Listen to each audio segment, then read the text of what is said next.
Welcome back sa aking YouTube channel. Para sa mga first time na manood, please click mo na yung Jeremy's TV Manila. Anyway guys, wala nang bayad o libre lang, tulong mo na lang din sa kapwa mo. Alright, thank you very much po. So ang topic natin ngayon for today's reflection o ang ating pagninilayan. So ang topic natin, itong si Moises, di ba? Pagkatapos nilang tumawid sa dagat at nakatawid na nga yung mga Israelita, at bumalik na yung tubig, namatay na yung mga taga Ehipto, at yung pagtahak nila, di ba? Yung disyerto na kung saan sila maglalakbay. Pero gano'n pa man, sa tagal nilang paglalakbay na 40 years, yung mga Israelita ay naging provider ang ating amang nasa langit. Binigyan sila ng pagkain araw-araw, yung mana, di ba?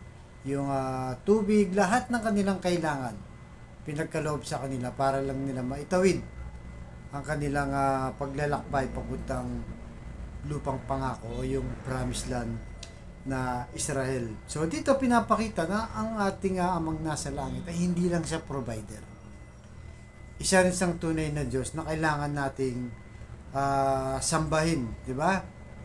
Kasi pagka provider lang siya, lalo tayong mga tao ngayon, di ba? Pag may kailangan tayo, doon lang natin sa naaalala. Pag kailangan mo ng pera, di ba? Kipit ka sa pera, nababankrupt ka, nalulugi ang negosyo mo, o kaya may sakit ka, di ba? Malubhana, o hindi mo na alam ang gagawin mo, o yung mga hinihiling natin na mga kapangyarihan, di ba? Mga material na bagay, kagaya ng kotse, ng bahay, and so on, and so forth.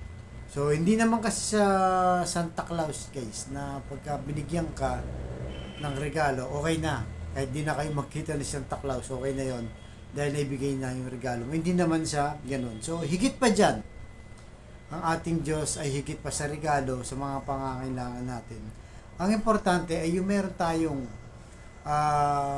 relasyon sa Diyos. Di ba? Kaya nga binigay kay Moises yung 10 utos na kung saan ay may guidelines tayo, may mga sinusundan tayong batas na kung saan ay yan ang gusto ng Diyos.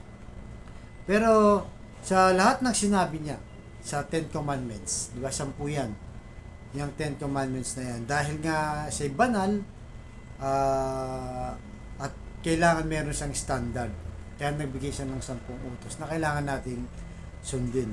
Pero sa 10 utos na yon, isa sa pinakamahalagang kanyang pinagtibay o binigay sa tao, ito yung sa Exodo chapter 20 verse 2 to 3. Ang sabi dito, ako si Yahweh, ang iyong Diyos na naglabas sa iyo sa Ehipto at nagpalaya sa iyo mula sa pagkaalipin.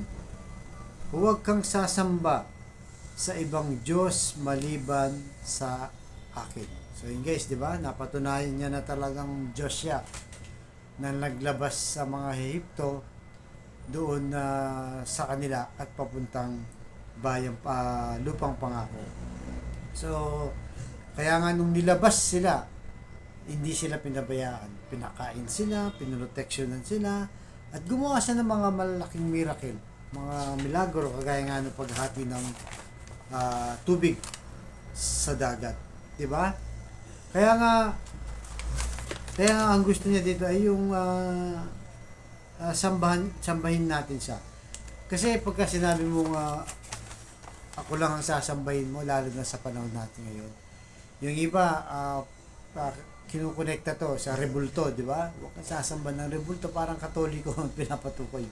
Pero ang totoo niyan, hindi lang naman basta rebulto. Di ba? Pag sumamba ka sa pera, di ba? Umbaga, priority mo yung pera kaysa sa Diyos.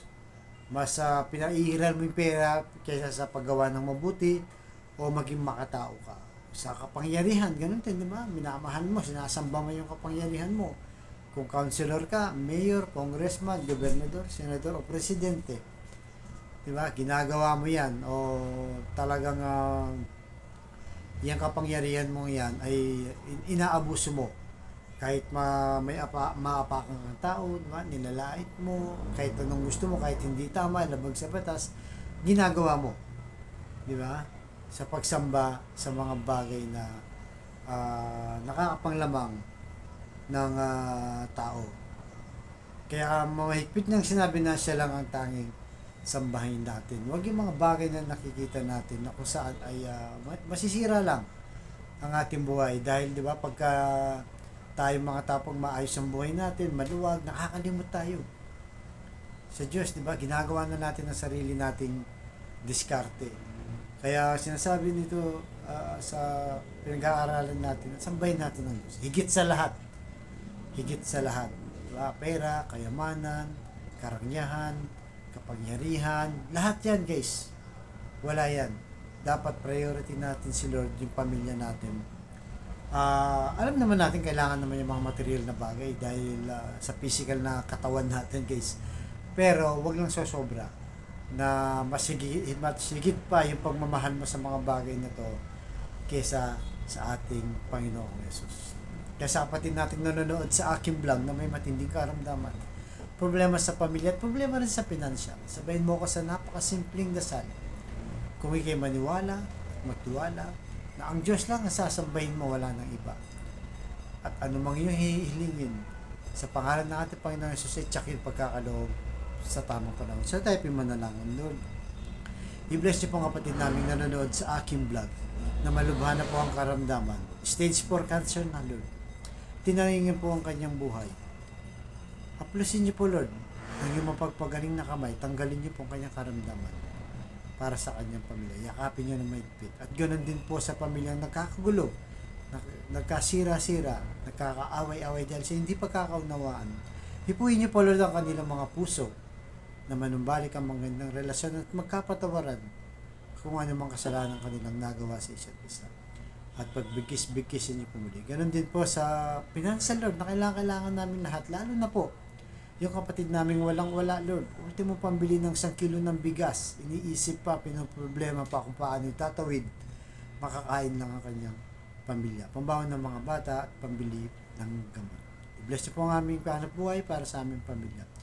At humihingi po kami ng kapatawaran sa aming kainahan at kasalanan. Lahat ng tiniling namin sa matamis na pangalan natin, Panginoon Jesus. Amen. To God all be the glory. Sa ngalan ng Ama ng Anak ng Diyos Santo. God bless us all.